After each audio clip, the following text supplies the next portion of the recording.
Hello दोस्तों, आज हम एक ऐसी मूवी के बारे में बताने जा रहे हैं जिसमें हॉरर ड्रामा, रोमांस, रिवेंज, वो सब कुछ है जो मूवी में चार चांद लगाता है।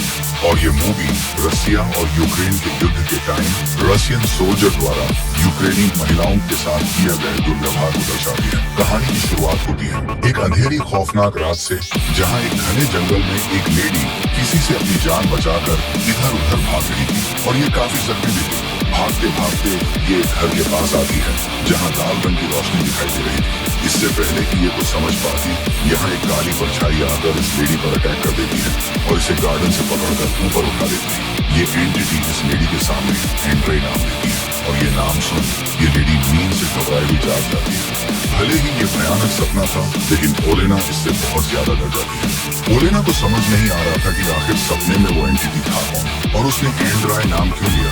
यही सब सोचकर ओलेना काफी डरने लगती है और फिर अपने फियांसे के पास जाती है जिसका नाम था एंड्री। ये दोनों एक साथ काफी खुश थे। एंड्री, ओलेना दोनों कुछ हसीन मोमेंट्स एंजॉय करते हैं और यहाँ हम देख पाते हैं कि दोनों एक दूसरे से बेहद प्यार करते हैं और जल्दी शादी के बंधन में भी बनने वाले हैं। और दोनों फिलहाल यूक्रेन में एक साथ रहते हैं। एंड्री ओलेना के लिए नाश्ता वगैरह बनाकर अपने काम पर चला जाता है, लेकिन अब भी ओलेना के दिमाग में वही बुरा सपना घूम रहा था। इसलिए ये अपनी आंटी को कॉल करती है जिनका नाम येवदोकिया था। ओलेना अपने नाइटमेयर के बारे में येवदोकिया को बताती है कि सपने में डेथ एंड्री को लेने आई थी। ये सुन येवदोकिया काफी परेशान होती है और कहती है अब वक्त आ गया है कि तुम एंड्री को कहीं दूर भेज दो और उसे कहाँ और कैसे भेजना है ये तुम अच्छे से जानती हो। इसके बाद हम ओलेना और एंड्री को एक साथ देखते हैं जो दोनों बहुत खुश थे क्योंकि आज इनकी एनिवर्सरी थी। ये दोनों इस सेलिब्रेशन के लिए एक छोटी सी पार्टी रखते हैं और एक दूसरे के साथ अपनी फीलिंग्स शेयर करते हैं और फिर इंटीमेट होते हैं। लेकिन इनकी ये खुशी जल्द ही दुख में तब्दील हो जाती है क्योंकि ये साल था 2022 का, जब रूस यूक्रेन पर हमला कर देता है और रूसी सैनिक यूक्रेन में घुस आते हैं। ये एक्टिविटीज और अथॉरिटीज को किडनैप कर देते हैं। रूसी सैनिकों की वजह से यूक्रेन के आम लोग भी काफी डरे हुए थे, इसीलिए ये अपने अपने घरों में छुप कर रहते हैं। इधर एंड्री और ओलेना भी अपनी जान बचाने के लिए यहाँ से भागने का फैसला करते हैं। लेकिन इस वक्त यूक्रेन की हर जगह रूसी सैनिकों के अंडर में थी, इसलिए ओलेना एंड्री से कहती है कि हमें आंटी येवदोकिया के पास चले जाना चाहिए क्योंकि आंटी येवदोकिया का घर शहरी इलाके से दूर जंगल के बीचों बीच सुनसान जगह में बना हुआ था। ये घर वर्ल्ड वॉर के टाइम पर भी था जहाँ कोई भी सैनिक नहीं पहुंच पाया था। इसीलिए ओलेना एंड्री से वहीं चलने की जिद करती है और एंड्री भी मान जाता है और दोनों गाड़ी में बैठकर जा ही रहे होते हैं कि रास्ते में कुछ रूसी सैनिक इनकी गाड़ी रोक लेते हैं और इनसे पूछताछ करने लगते हैं और इनकी तलाशी भी लेते हैं। एंड्री इनसे बचने के लिए काफी अच्छे से बात करता है और ये रूसी सैनिक ओलेना के साथ मिसबिहेव करना शुरू कर देते हैं। पर एंड्री किसी तरह बस यहाँ से निकलना चाहता था, इसलिए ये इनसे कुछ नहीं कहता और गुस्सा शांत करके बैठा रहता है। सभी पूछताछ करने के बाद भी ये लोग उन्हें नहीं जाने देते, बल्कि ये सैनिक अपने चीफ से ओलेना की डिमांड करते हैं ताकि ओलेना के साथ इंटीमेट हो सके और चीफ भी इसके लिए राजी हो जाता है। परमिशन मिलते ही ये सैनिक ओलेना के पास पहुंच जाते हैं और उसे टच करने की कोशिश करते हैं, लेकिन ये सब देख एंड्री का खून खोल जाता है और ये इन सैनिकों पर गोलियां चलाना शुरू कर देता है। इस अटैक में एक सोल्जर मारा जाता है जबकि दूसरे सोल्जर का पैर काफी ज्यादा जख्मी हो जाता है। जैसे तैसे ये दोनों बचते बचाते अपनी आंटी येवदोकिया के घर आ जाते हैं। घर पहुंचने के बाद ओलेना अपने डॉग को जल्दी से गाड़ी से बाहर निकालती है क्योंकि गोलियां चलने के दौरान ये भी काफी स्पेशल हो गया था, इसलिए ये डॉग के ट्रीटमेंट के लिए डॉग को आंटी को सौंप देती है। लेकिन तभी ओलेना अपने हाथों पर लगा फोन नोटिस करती है और जब ये एंड्री के पास जाकर देखती है तो वो घायल होता है और इसे भी गोली लग चुकी थी। एंड्री की हालत बहुत ज्यादा खराब थी। ओलेना इसे संभालने की कोशिश करती है पर कोई फायदा नहीं होता। एंड्री का जख्म इतना गहरा था कि वो इसकी जान ले लेता है और ओलेना अपने ही हाथों में अपने प्यार को मरता हुआ देख बहुत रोने लगती है। ओलेना एंड्री को ठीक करने की बहुत कोशिश करती है, लेकिन अब एंड्री के जाने का वक्त आ चुका था। डेथ एंड्री को लेकर अपने साथ चली जाती है और यही साइन ओलेना को बार बार अपने सपनों में भी मिल रहा था जो कि अब सच हो चुका था। इधर हम उन्हीं सैनिकों को देखते हैं जो अब ऐसे साथ बिहेव कर रहे थे जैसे कुछ हुआ ही ना। ये बिना किसी दुख के अपने सैनिक साथियों का जरूरी सामान निकाल लेते हैं और जो जख्मी होते हैं उन्हें ट्रीटमेंट देकर बेफिक्र होकर बैठ जाते हैं। ओलेना के लिए एंड्री की मौत को एक्सेप्ट करना बहुत मुश्किल था। ये एंड्री की डेड बॉडी को देखकर कूद कूद कर रोने लगती है। ओलेना को इतना परेशान और बदहवास देख आंटी यवदोकिया इसके पास आती है और इसे समझाते हुए कहती है सब ठीक हो जाएगा। इस पर ओलेना कहती है कि मुझे कुछ ठीक नहीं करना, बस मुझे एंड्री चाहिए। ओलेना आगे कहती है कि मैं कई लाइफ जी चुकी हूँ, हजारों युद्ध मैंने देखे हैं, कई लोगों को खोया है, लेकिन एंड्री को खोने का दुख सबसे बड़ा है। मैंने पहली बार एडी रंगराय के साथ एक नॉर्मल लड़की बनकर प्यार को फील किया था, लेकिन मुझसे ये खुशी भी छीन ली गई। ओलेना फैसला करती है कि जिन लोगों की वजह से एंड्री की जान गई है, अब वो उनको भी सुकून से नहीं जीने देगी, बल्कि उन्हें तड़पा कर मौत की नींद सुलाएगी। ओलेना कहती है कि मैं उनका जीना इतना मुश्किल बना दूंगी कि उन्हें जिंदगी से ज्यादा मौत आसान लगेगी। इतना कहकर ओलेना यहाँ से जाने लगती है और आंटी यवदोकिया से एंड्री की डेड बॉडी जलाने को कहती है, जबकि खुद कुल्हाड़ी लेकर यहाँ से घर में बनी एक सीक्रेट दीवार के पास जाती है और कुल्हाड़ी की मदद से इसे तोड़ डालने लगती है और फिर दीवार तोड़कर एक सीक्रेट चैम्बर में चली जाती है। इसमें ब्लैक मैजिक और सुपर नेचुरल चीजें मौजूद थी जो कि काफी खतरनाक थी। ओलेना एक मैजिकल मिरर के सामने जाकर खड़ी हो जाती है और एक एक कर अपने सारे कपड़े उतार देती है और यहाँ हम देखते हैं कि ओलेना के दोनों हाथों की कलाई पर टैटूज बने हुए हैं, जबकि जादुई शीशे में देखने पर ये टैटूज बेड़ियां नजर आती हैं। ओलेना इन टैटूज जो कि बेड़ियां थी उन्हें कट लगाकर तोड़ देती है और जो सुपर नेचुरल पावर इसने एंड्री के लिए छोड़ दी थी उन्हें फैला देती है।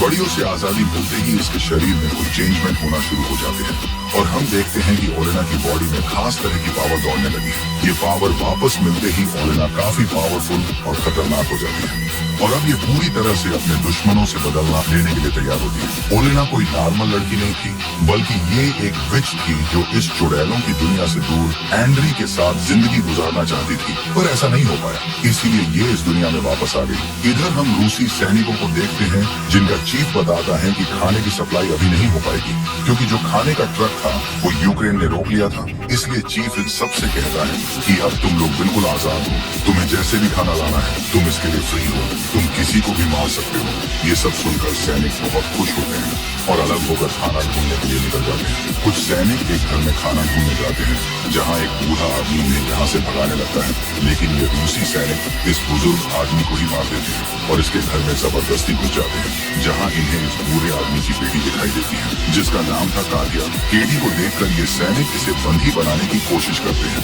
लेकिन काटिया किसी तरह इनसे बचकर यहाँ से भागने लगती है, पर कोई फायदा नहीं होता क्योंकि ये सैनिक जल्द ही इसे बेहोश कर देते हैं और एक सैनिक मौके का फायदा उठाकर कैटिया के साथ गलत काम करने लगता है। जब कैटिया को फील होता है तो ये होश में आ जाती है और जोर से चीखने चिल्लाने लगती है, लेकिन ये सैनिक इस पर बिल्कुल रहम नहीं करता। वहीं दूसरी तरफ कुछ सैनिक मौज मस्ती के लिए एक घर पर शूट करने लगते हैं। जब एक लेडी ये सब देखती है तो इन सैनिकों को समझाते हुए कहती है कि तुम लोग इंसान हो, इंसान ही बनकर रहो, जानवरों जैसे बर्ताव मत करो। लेडी की ये बात सुन सैनिकों को काफी गुस्सा आता है और ये इसे शूट कर मौत की नींद सुला देते हैं। इसके बाद ये लोग एक कैंप के पास पहुंचते हैं। यही काटिया को भी लाया जाता है ताकि सभी सोल्जर्स का मनोरंजन हो सके, लेकिन तभी हम ओलेना को देखते हैं जो कि खून से एक रिचुअल परफॉर्म करती है। ये उस सैनिक पर किया गया था जिसको अंद्रिया ने गोली मारकर एक पैर जख्मी कर दिया था। ओलेना के इस रिचुअल से इस सैनिक का जख्मी पैर और ज्यादा घायल हो जाता है। इसमें बहुत ज्यादा दर्द होता है जिसे बर्दाश्त कर पाना बहुत मुश्किल था और फिर इस सैनिक के मुंह से बालों का गुच्छा और एक पेपर का टुकड़ा बाहर निकलता है जिस पर लिखा था कि ये जंगल तुम सबकी कब्र बन जाएगा। ये सब पढ़ने और देखने के बाद ये सोल्जर बहुत ज्यादा डर जाता है और इसकी हालत इतनी खराब हो जाती है कि ये यहीं मर जाता है। इधर चीफ को भी सपने में ओलेना खून से सनी हुई दिखाई देती है जो इन सबको मारने की बात कहती है। ये देख चीफ काफी घबरा जाता है और सोल्जर्स से काटिया को यहाँ से दूर ले जाने के लिए कहता है। चीफ की बात मानकर सोल्जर्स काटिया को एक सुनसान जगह पर फेंक देते हैं और यहीं ओलेना भी आ जाती है जो काटिया से पूछती है कि क्या तुम्हें बदला चाहिए। काटिया को जवाब नहीं देती, लेकिन उसकी आंखों में छुपा दर्द बदला लेने की मांग करता है और ओलेना भी समझ जाती है। इधर जब एक सोल्जर यूरिन करने जाता है तो यूरिन की जगह खून निकलने लगता है। ये देख सोल्जर काफी ज्यादा परेशान हो जाता है। इसके बाद हमें दो सैनिक दिखाए जाते हैं जिनमें से एक को ओलेना अपने काबू में करने की कोशिश करती है और जब इसे मारने के लिए आती है लेकिन इसकी फैमिली फोटो देख इसे नहीं मारती। बल्कि अब ये दूसरे सैनिक को पैसों का लालच देती है। जमीन पर इतने सारे पैसों को देखकर ये सोल्जर लालच में उसके पास जाने लगता है। अगली सुबह जब सब सोल्जर्स अपने फोन देखते हैं तो सबको एक ही मैसेज मिलता है जिसमें लिखा था कि तुम सबकी कब्र इसी जंगल में बनेगी। ये पढ़ने के बाद सभी सोल्जर्स काफी घबरा जाते हैं, लेकिन चीफ इस पर ज्यादा ध्यान नहीं देता क्योंकि ये भूत प्रेत और काली शक्ति पर बिल्कुल भी यकीन नहीं करता था, बल्कि चीफ इसे दुश्मनों की एक चाल बताता है और सभी सोल्जर्स को अलर्ट रहने के लिए कहता है। लेकिन तभी एक सैनिक सभी लोगों को जंगल की एक ऐसी जगह ले जाता है जहां बहुत सारी वुडू डॉल्स लटकी हुई थी। इसके बाद ये लोग अपने एक सैनिक साथी को देखते हैं जो पेड़ से बंधा हुआ था। इसके बाल उखाड़ दिए गए थे, होंठ सिल दिए गए थे और पेट भी फटा हुआ था। इतनी बुरी कंडीशन देख सभी शॉक रह जाते हैं और एक सोल्जर अपने साथी को बचाने के लिए जैसे ही अपना कदम आगे बढ़ाता है वैसे ही ये पैड से बंधा सोल्जर ब्लास्ट होकर मारा जाता है क्योंकि ओलेना ने इसके आगे ही बम ट्रैप बिछाया हुआ था। ये देख सभी सोल्जर उस सोल्जर पर गुस्सा करते हैं और कहते हैं कि तुम्हें ऐसा आगे नहीं बढ़ना चाहिए था। इधर हम ओलेना को देखते हैं जो काफी पावरफुल रिचुअल परफॉर्म कर रही थी। इसके अंदर ये एक डीमन को समन करती है और फिर इस डीमन को अपने अंदर समा लेती है ताकि उसकी शक्तियां इसे मिल सके। जब येवदोकिया अपने घर के बाहर निकल कर देखती है तो वहाँ बहुत सारी डेड बर्ड्स की बारिश होती है। ये देख येवदोकिया डर कर जल्दी से ओलेना के पास आ जाती है और जब ओलेना को देखती है तो समझ जाती है ओलेना अपने बदले को लेने के लिए काफी आगे बढ़ चुकी है। ये सब ओलेना के लिए भी काफी डेंजर था, इसलिए येवदोकिया ओलेना को समझाने की कोशिश करती है कि तुमने अगर ये सब अभी नहीं रोका तो इसका खामियाजा तुम्हें भी भुगतना होगा। लेकिन ओलेना इसकी एक नहीं सुनती और कहती है कि मुझे अपने अंजाम की परवाह नहीं है, मैं बस अपने बदले के लिए किसी भी हद तक जा सकती हूँ। मैं मर भी गई तो मुझे कोई गम नहीं।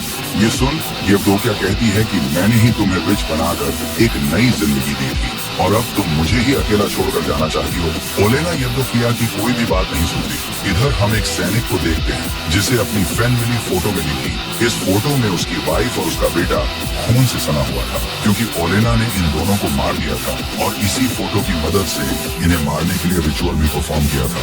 ये देख सोल्जर बहुत डर जाता है और अपनी फ्रेंड मिली को देखने के लिए घर जाने की जिद करने लगता है, लेकिन चीफ शहर जाने की इजाजत नहीं देता, इसीलिए ये खुद ही टैंक लेकर निकल पड़ता है। पर रास्ते में ओलेना इसके साथ माइंड गेम खेलती है और अपने दिमाग की इसी उलझन में फंसकर ये अपने ही दो साथियों को टैंक से कुचल कर मार देता है। ये देख बाकी सोल्जर्स इसे खूब मारते हैं। हालांकि ये इन्हें सब समझाने की कोशिश करता है पर ये लोग इसकी कोई बात नहीं मानते। वहीं दूसरी तरफ कैंप पर बॉम्ब अटैक हो जाता है जिससे बचकर सब लोग इधर उधर बिखर जाते हैं और एक सोल्जर जंगल में आ जाता है। इसी ने उस मासूम लेडी को मारा था, इसलिए यहाँ इसे लेडी की साइकिल दिखाई देने लगती है और फिर लेडी का भूत भी इसे डराने लगता है। ये सोल्जर अपनी जान बचाने के लिए भागता है और तभी इसके सामने चीफ आ जाता है जो इसके माथे पर एक सिंबल बनाते हुए कहता है कि तुम्हारा मरने का टाइम आ चुका है। यानी ये चीफ नहीं बल्कि ओलेना ही थी जो इसे मार देती है। ओलेना इसे मारने के बाद बड़ी बेरहमी से इसका दिल निकाल लेती है और अपने घर चली जाती है। जब बाकी सोल्जर्स इसके पास आकर इसकी डेड बॉडी देखते हैं तो हैरान रह जाते हैं क्योंकि इन्हें यकीन नहीं होगा कि दुश्मन किस हद तक जा सकते हैं। यही एक सोल्जर सुपरनैचुरल पावर की बात कहता है पर चीफ इन सब में बिलीव न करने की वजह से उसे डांट कर चुप करा देता है। इधर जब आंटी येवदोकिया ओलेना को सोल्जर का दिल खाते हुए देखती है तो काफी डर जाती है और ओलेना को समझाने की फिर से कोशिश करती है पर ओलेना इसे हर्ट करते हुए कहती है कि मुझे और पावर चाहिए। थोड़ी देर बाद जब ओलेना अपने होश में आती है तो ये येवदोकिया से अपनी गलती की माफी मांगती है और फिर यहाँ से चली जाती है। येवदोकिया भी अब ओलेना को देखकर उससे डरने लगती है क्योंकि बदले की आग में वो न सिर्फ अपनी असली पहचान खो रही थी बल्कि एक बुरी विच में भी बदलती जा रही थी। रात को ओलेना सैनिकों के कैंप में जाती है और वहाँ सबके लिए वार्निंग छोड़ जाती है। अगली सुबह जब सोल्जर्स मरे हुए सैनिकों की बॉडी जगह पर नहीं देखते हैं तो काफी घबरा जाते हैं और जल्दी डेड बॉडीज को ढूंढने निकल पड़ते हैं और आगे बढ़ने पर इन्हें वो डेड बॉडीज पेड़ पर लटकी हुई दिखाई देती है। ये सब देख एक सोल्जर इतना ज्यादा डर जाता है कि ये खुद को ही मार लेता है क्योंकि ये ओलेना के हाथों नहीं मरना चाहता था, इसलिए ये ओलेना का सामना करने से अच्छा खुद को ही खत्म कर देता है। इसके बाद उस सोल्जर को दिखाया जाता है जिसने कटिया के साथ गलत काम किया था। इसके प्राइवेट पार्ट से कीड़े मकोड़े निकलने लगते हैं और ये दर्द से बुरी तरह तड़पने लगता है और खुद को बचाने के लिए ये कटिया के घर ही पहुंच जाता है जहां कटिया अपना बदला लेने के लिए इसे मारने ही वाली होती है कि ये सोल्जर इसके सामने गिद्ध गिद्धाने लगता है और कटिया इसे नहीं मारती। लेकिन तभी ये सोल्जर अपनी गन उठाकर काटिया को मारने ही वाला होता है कि काटिया इसे मार देती है। वहीं दूसरी तरफ ओलेना सभी सोल्जर्स को दिखाई देती है, जिसे पकड़ने के लिए सब इसका पीछा करते हैं और दो सैनिक तो आपस में ही भिड़ जाते हैं और एक दूसरे को मार देते हैं, जबकि चीफ और बाकी सैनिक ओलेना को शूट करने लगते हैं, जिससे ओलेना काफी जख्मी हो जाती है और ये जान बचाने के लिए तुरंत घर आ जाती है। यवदोकिया ओलेना के शरीर से बुलेट्स निकालती है और कहती है कि हर एक मौत का बदला तुम्हें खुद चुकाना होगा और आखिरी चीफ को मारने के साथ तुम भी खत्म हो जाओगी, क्योंकि यही डील ओलेना ने कर रखी थी। यवदोकिया अब भी इस खेल को नहीं रोकने के लिए कहती है, पर ओलेना नहीं मानती। एक एक कर ओलेना सभी सोल्जर्स को मार देती है, पर चीफ इसके काबू में नहीं आता, बल्कि ओलेना को पकड़कर उसके साथ गलत काम करने लगता है। पर तभी हम देखते हैं कि ओलेना उसके पीछे खड़ी है, यानी ये जिसके साथ गलत काम कर रहा था वो इसी का सोल्जर था और ये सब ओलेना का मायाजाल था। ओलेना चीफ को तड़पाने लगती है और मारने ही वाली होती है कि तभी यहाँ आंटी यवदोकिया आ जाती है। यवदोकिया ओलेना से कहती है कि तुम्हारे पेट में एक बच्चा पल रहा है और अगर इस चीफ को जरा भी नुकसान हुआ तो बच्चा भी मारा जाएगा, क्योंकि ओलेना ने यही डील डीमन और डेविल के साथ कर रखी थी। यवदोकिया इसे समझाती है कि ये बच्चा एंड्री की आखिरी निशानी है, तुम्हारे प्यार की निशानी है और यही बच्चा तुम्हारे जीने की आखिरी वजह भी है। ये सब सुनने के बाद ओलेना भी शांत हो जाती है, पर अब भी इसके दिमाग में चीफ ही घूम रहा था जो गुस्से को और बढ़ा देता है। पर ओलेना जब अपने डॉगी को देखती है तो बिल्कुल शांत हो जाती है, क्योंकि एंड्री और ओलेना दोनों ही इस डॉग को बड़े प्यार से अपने साथ रखा था। ओलेना आखिर में कहती है कि माफ करना सोल्यूशन नहीं है, क्योंकि लास्ट में सब चीजें फिर से वापस आएंगी। नानी यवदोकिया कहती है कि चीफ को मारने की जरूरत नहीं, बल्कि मेरे पास एक दूसरा प्लान है। फिर सीन शिफ्ट होता है चीफ पर, जिसे यवदोकिया ने पूरी तरह से पागल कर दिया था और इसके ही सैनिक इसे सभी सोल्जर्स का खूनी बताते हैं और फिर इसे लेकर प्रिजन में चले जाते हैं। इसके बाद हमें कुछ टाइम बाद का सीन दिखाया जाता है, जहां हम ओलेना को देखते हैं जिसने एक बच्चे को जन्म दिया है और अब ये इसी के साथ अपनी जिंदगी की नई शुरू करेगी और इसका बदला भी पूरा हो चुका है और इसी के साथ ये मूवी यहीं खत्म हो जाती है। तो कैसी लगी आपको ये खौफनाक मूवी कमेंट में जरूर बताइए। मिलते हैं अगली वीडियो में, तब तक के लिए bye bye and take care.